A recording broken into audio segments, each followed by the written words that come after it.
आप सभी को मेरा सादर अभिवादन। और मैं आशा करती नमस्कार हूँ मैडम। कि आप सभी लोग अपने परिवार के साथ खुश होंगे, स्वस्थ होंगे और सोशल डिस्टेंसिंग के नियमों का पालन कर रहे होंगे। थैंक और यू मैं मैडम। अपने पैनलिस्ट को भी सादर अभिवादन करती हूँ और उन सभी को जिन्होंने इस प्रोग्राम का आयोजन करा है उनको मैं बहुत बहुत धन्यवाद देती हूँ, क्योंकि ये मुझे सुनहरा अवसर मिला आप सभी के साथ जुड़ने का। हम सबको पता है जैसे कि ये कोविड महामारी से पूरी दुनिया बुरी तरह से त्रस्त है और कितने लोग इसकी चपेट में आ गए, कितने लोग मर गए और कितने लोग ही ने अपनी नौकरियां खोई। अपने इंडिया में ये डेटा आंकड़ा आ रहा है कि करोड़ों लोगों ने अपना जॉब इसकी वजह से खो दिए। और जैसे कि पहले भी स्पीकर्स ने कहा कि हर पहलू, हर सेक्टर इससे बुरी तरह प्रभावित हुआ है। तो इसी तरह हमारे स्कूल्स, हमारी शिक्षा और हमारे सारे स्कूल्स, यूनिवर्सिटीज़ भी इससे बुरी तरह प्रभावित हुए हैं। और आजकल सारे स्कूल्स, सारे विश्वविद्यालय, सारे कॉलेजेस सब बंद हैं, जिससे कि इस महामारी का संक्रमण ना फैल सके। तो जिससे कि सब स्कूल्स बंद हैं, सारे विद्यार्थी, शोधकर्ता सब अपने घर पे हैं, तो वो अपने समय का सदुपयोग कर सकें, खाली ना रहें, सदुपयोग कर सकें। इसीलिए हम लोग तकनीकी का सहारा ले रहे हैं, तकनीक का सहारा ले रहे हैं और उन तक जानकारी, पठन सामग्री मुहैया करा रहे हैं।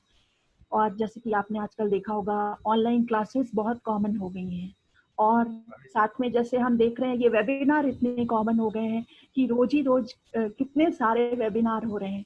तो जैसे प्रोफेसर यशवंत ने कहा कि इन यूजीसी ने इन वेबिनार को मान्यता नहीं दी है। ठीक है, मान्यता नहीं दी है, हो सकता हो भविष्य में मिल जाए मान्यता।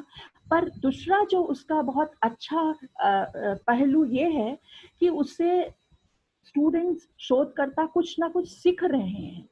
वो खाली समय अपना व्यर्थ नहीं कर रहे हैं, उससे बहुत जानकारी उन्हें मिल रही है। कई वेबिनार्स हो रहे हैं रिसर्च टूल्स एंड टेक्निक्स पे, जो मुझे लगता है शोधकर्ताओं के लिए बहुत जरूरी है जानना। कई वेबिनार्स हुए एंटी प्लेजरिज्म टूल्स पे, वो बहुत जरूरी है जानना। और रिसर्च मेथोडोलॉजी पे हुए। तो मुझे लगता है ऐसे वेबिनार्स को चाहे मान्यता प्राप्त हो या ना हो, पर ये जरूर ज्ञान पहुंचा रहा है शोधकर्ता तक। तो मुझे लगता है ये इसकी महत्ता है। ये जरूर है कभी कभी कि जैसे बीच में कई सारी तकनीकी अड़चने आती हैं, जैसे अभी हम लोग वॉइस क्लियर नहीं हो रही थी, बहुत ब्रेकेज था वॉइस में। तो इस तरह की कई सारी वो आते हैं।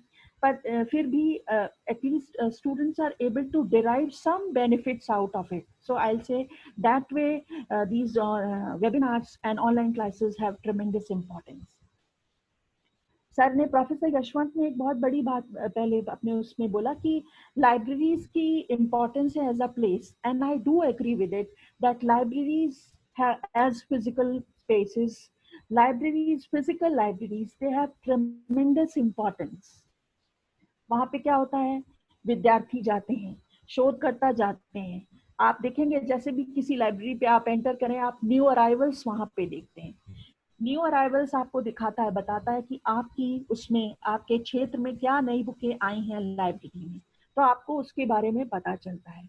दूसरी चीज, आप हर एक जर्नल, हर एक शोध पत्रिका पढ़ नहीं सकते, हर बुक पढ़ नहीं सकते। पर जब आप जैसे जर्नल सेक्शन में मूव करते हैं, घूमते हैं, तो आप अगर फिजिकल कॉपी वहां रखी है तो आप उसे उठा के एक उसको you can just go through the TOC, table of contents, तो आपको पता चलता है लेटेस्ट क्या छप रहा है, लेटेस्ट ट्रेंड आपकी फील्ड में क्या है। और हो सकता हो इसी तरह कभी कभी आपको कोई आपकी रुचि के अनुसार कुछ मिल जाए। दूसरी चीज, जब आप स्टैक्स में या शेल्फ्स में जाते हैं, when you move around the shelf, when you perambulate among the shelves, then you come across new information, you come across new book about which you did not know. आप नई book देखते हैं, जब घूमते हैं, शेल्फ से book लेने जाते हैं, हो सकता है उस बुक के बारे में आपको ज्ञान ना रहा हो। तो ये कई अच्छी चीजें हैं जो लाइब्रेरी में होती हैं, as a space, as a physical place when you visit library. Another thing, the ambience over there is very congenial, is very competitive, as Professor Yashwant also mentioned in his speech. क्या होता है, the ambience inspires the students. जो वहाँ का वातावरण है वो students को प्रेरित करता है कि वो भी वहाँ पे बैठे, वहाँ पढ़ें शांति से. तो I think this thing is missing. Plus ऐसा ही नहीं, आप जब फिजिकल लाइब्रेरी जाते हैं तो आप अपनी ही क्षेत्र के नहीं, आप दूसरे क्षेत्र के भी शोधकर्ताओं से मिलते हैं. तो हो सकता हो कोई interaction may generate an idea and you may work on that idea. तो एक तरह से मैं तो कहूंगी कि वो interdisciplinary discussion, it leads to interdisciplinary discussion, interdisciplinary work. So library as a place has tremendous importance. और तो जब से ये महामारी और संक्रमण की बात आई है तब से लाइब्रेरी बंद है. तो मुझको लगता है जो वो बहुत एक इम्पॉर्टेंट चीज है वो मिसिंग है इस समय. पर हमें कुछ उसके लिए कर नहीं सकते, उसके लिए तो हमें वेट करना पड़ेगा कि this problem subsides and we are waiting for the libraries to reopen. पर स्टूडेंट्स का समय ना वेस्ट हो इसलिए हम उन्हें एक्सेस बेस्ड सर्विसेज दे रहे हैं. जैसे सर ने अभी previous speaker doctor Ahmed very appropriately mention that we do need to have hybrid libraries. That means we need physical library as well as we need online libraries. तो अभी तक तो in India we were offering physical space based services as well as access based services. But due to the emergence of this COVID-19, we are focusing on access based services. That means हम students तक जानकारी full text मुहैया करा रहे हैं online form में और digital format में. तो जैसे कि एक्सेस बेस्ड सर्विसेज में क्या होता है, स्टूडेंट्स लाइब्रेरी नहीं आते, वो अपने घर पे ही रहते हैं और लाइब्रेरीज उन्हें single user name and password देती हैं जिसको यूज करते हुए वो सारे online databases, online resources library के यूज कर सकते हैं. सारे फुल टेक्स्ट जर्नल, सारे e books which library subjects, all different databases, different magazines and journals which library subscribes, they can use this facility which is known as single sign-on facility. They just need to have single username and password which they can use to access different databases, different resources which library subscribes. तो एक चीज जो library अब कर रही है, पहले भी कर रही थी पर इस समय उनका सोल फोकस इसी के पे है. और तो ये रिमोट एक्सेस हो गया जहाँ पे यूजर्स को आने की जरूरत नहीं है लाइब्रेरी और सिंगल यूजर नेम और पासवर्ड को यूज करके वो सारे रिसोर्सेज को यूज कर सकते हैं. दूसरी बात है, हम लाइब्रेरीज का ओपैक तो पहले से ही ऑनलाइन है, वो ओपैक को एक्सेस करके पता कर सकते हैं कि कौन सी बुक है लाइब्रेरी में या नहीं. दूसरी सर्विस और जो लाइब्रेरी पता करती दे रही है यूजर्स को वो है discovery tool. That means library subscribes to too many databases and users need not log into different databases in order to seek information which they need. अगर शोधकर्ता को किसी जानकारी की आवश्यकता है तो उसे अलग अलग डेटाबेस में खोज करने की कोई जरूरत नहीं है. एक सिंगल यूजर इंटरफेस पे वो अपनी क्वेरी को लिखेगा और उसे सारे डेटाबेसेस से ढूंढ के जानकारी सामने डिस्प्ले हो जाएगी स्क्रीन पे. तो ये वेब स्केल डिस्कवरी है जो लाइब्रेरीज ऑफर कर रही हैं और ये स्टूडेंट्स को एक मैं तो कहूँगी हेल्प करती है. और इसके अलावा लाइब्रेरीज एंटी प्लेजरिज्म टूल्स और रेफरेंस मैनेजमेंट टूल्स जिनकी आवश्यकता सारे शोधकर्ताओं को बहुत ही होती है, इन सब पे वेबिनार आजकल कर रही हैं. और एंटी प्लेजरिज्म टूल में लाइब्रेरीज पहले भी यही करती थी. जैसे किसी स्टूडेंट को अपना थीसिस का ड्राफ्ट चेक कराना है तो वो ईमेल के थ्रू भेज दिया और लाइब्रेरीज चेक करके उन्हें रिपोर्ट ईमेल के थ्रू वापस भेजती. ये पहले भी हम लोग करते थे और आजकल इस पे ज़्यादा फोकस हो रहा है क्योंकि स्टूडेंट्स का ये मई जून का समय होता है जुलाई थीसिस जमा करने का और इस समय उन्हें अपना प्लेजरिज्म एंटी प्लेजरिज्म टूल के तहत चेक कराना होता है, तो वो लाइब्रेरी में अपना ड्राफ्ट के ईमेल अटैचमेंट की में लगा के भेज देते हैं और लाइब्रेरी उसे चेक करके रिपोर्ट के साथ वापस भेज देती है। और अब तो हम लोग के जेएनयू में पूरा thesis we have a e thesis tracking system, electronic thesis tracking system, जिसमें शोधकर्ता अपना ड्राफ्ट सिस्टम में पोर्टल पे अपलोड करता है। और इवन अब तो इवैल्यूएशन के लिए एग्जामिनर के पास भी ई फॉर्म में थीसिस जा रही है। और इवन स्टूडेंट्स का तो जैसे अभी एक I think doctor Ahmed mention something about online classes, online tests, and there are facilities which can be employed, which can be deployed to check that students are not resorting to any malpractices. तो हम लोग के यहाँ JNU में online examination भी शुरू हो गए हैं। Even I think other universities have also are in the process of adopting this online examination, और उसमें students को ये option भी दिया जा रहा है कि जिनको कई impediments, because हर जगह तो इतना I think in far flung areas or in interior areas there is problem of connectivity and so on so forth, तो उन्हें बाद में पेपर बेस्ड एग्जाम का भी ऑप्शन रहेगा। पर आजकल यूनिवर्सिटीज ने ऑनलाइन एग्जाम, ऑनलाइन टेस्ट भी शुरू कर दिए हैं। थीसिस ट्रैकिंग सिस्टम में मैंने जैसे आपको बताया कि जेएनयू कर ही रहा है, और हम लोग के यहाँ एक हेलन केलर यूनिट है which helps provides information to visually challenge students.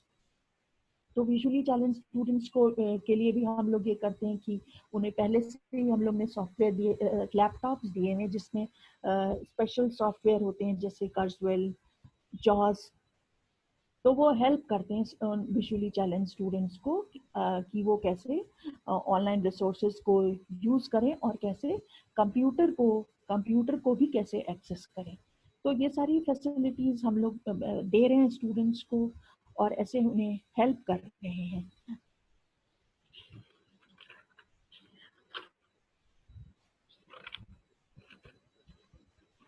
और इसके अलावा ये भी जानना बहुत ज़रूरी है, जैसे कि आजकल स्टूडेंट्स को ये पता होना चाहिए, और उसके लिए हमें लगता है library professionals need to play a proactive role, और उसको हम अपनी वेबसाइट्स पे डालें कि ज़्यादातर पब्लिशर्स ने अपना रिसोर्सेज को ओपन करा हुआ है, जिससे कि ये प्रॉब्लम लॉकडाउन की तो it is there across the world.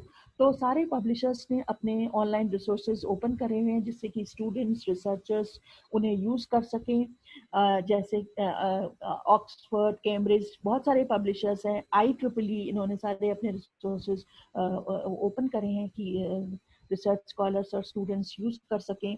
और उसके अलावा इन लोग पब्लिशर्स ने जैसे IEEE ने एडिशनल यूज़र नेम पासवर्ड भी दिया है लाइब्रेरीज को कि जिससे कि स्टूडेंट्स या रिसर्च स्कॉलर्स चाहें तो उसे यूज़ करें उनका फुल टेक्स्ट यूज़ करने के लिए।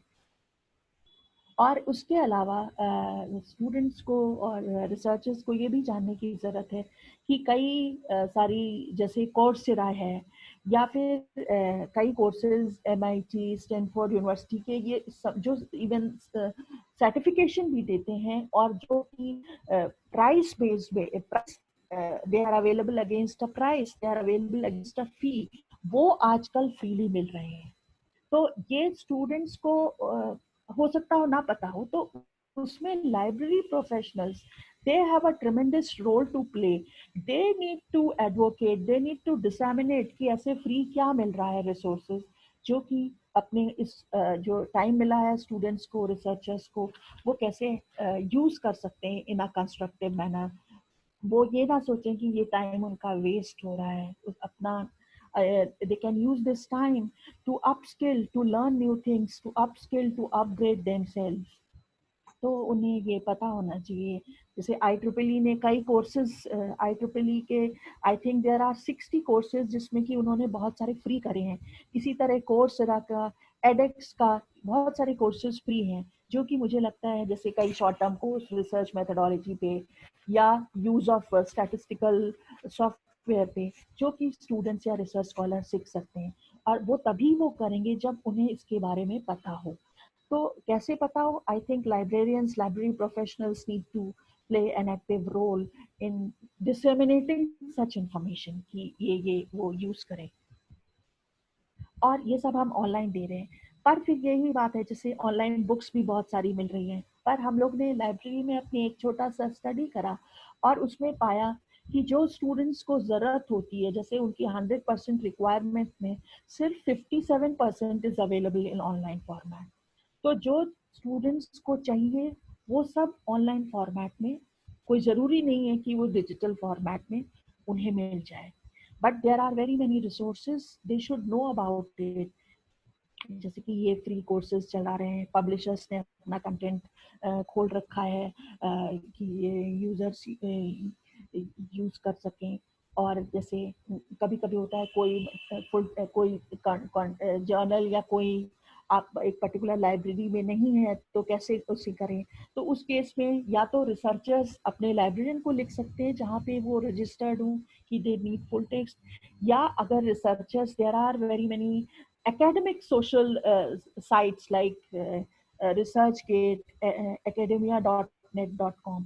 तो अगर इस पे वो हैं तो उन्हें वो रिसर्चर्स पाएंगे कि उन्हें अगर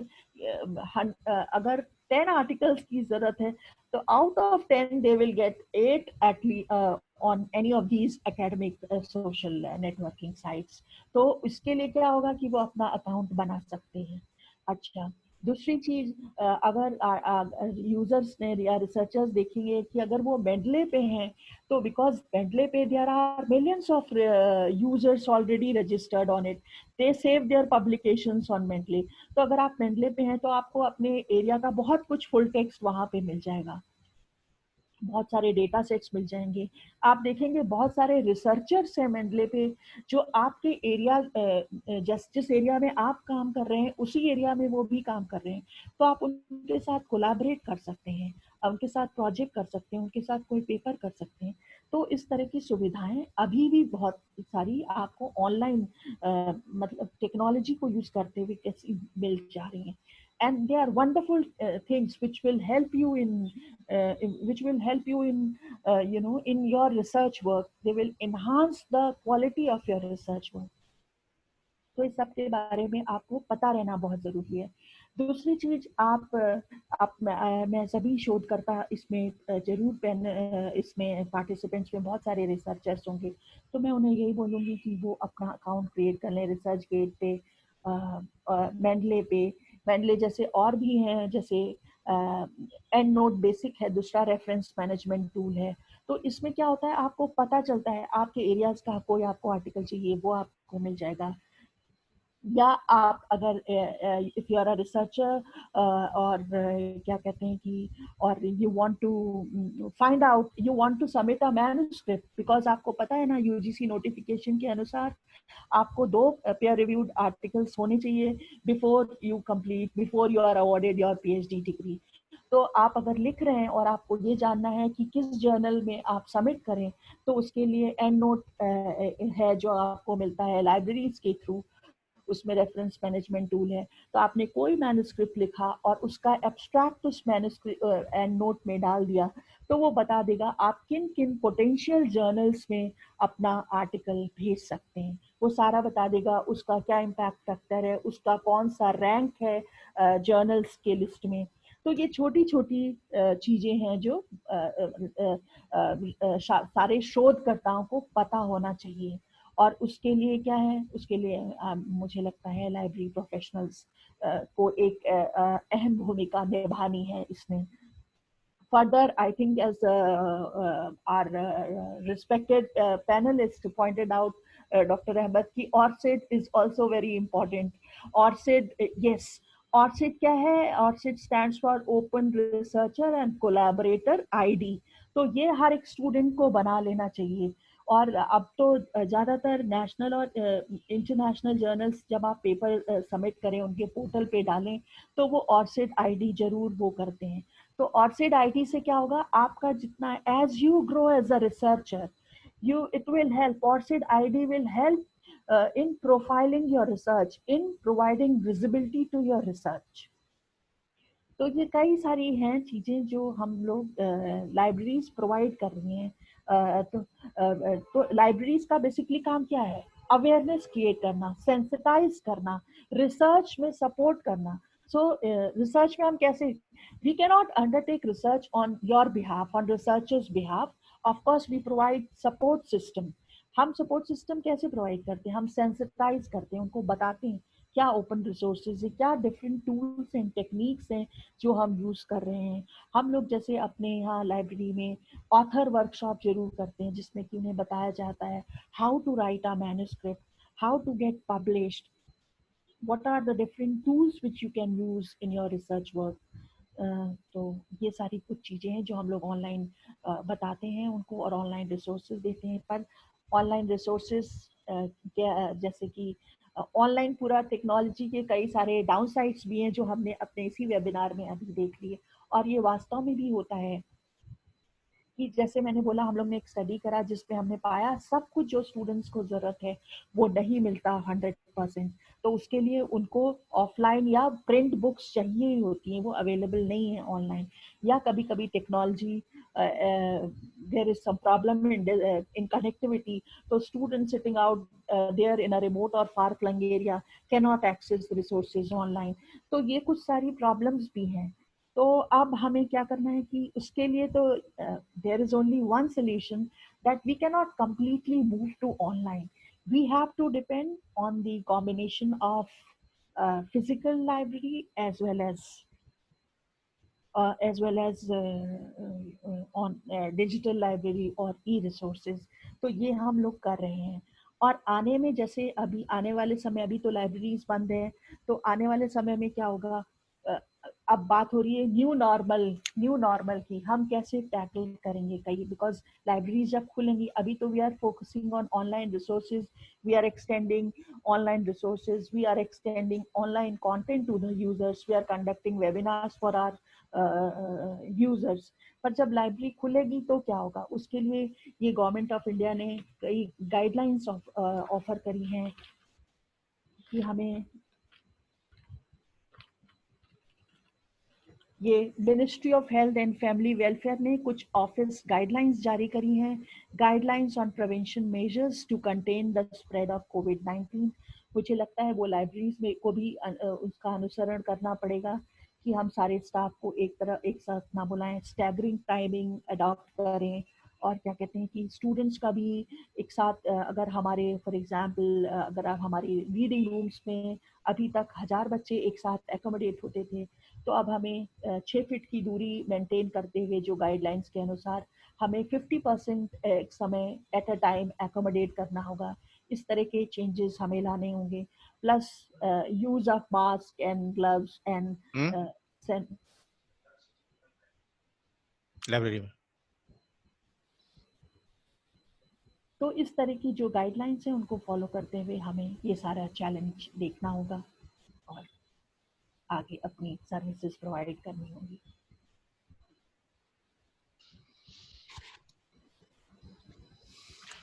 अभी के लिए तो मेरी तरफ से यही सब कुछ।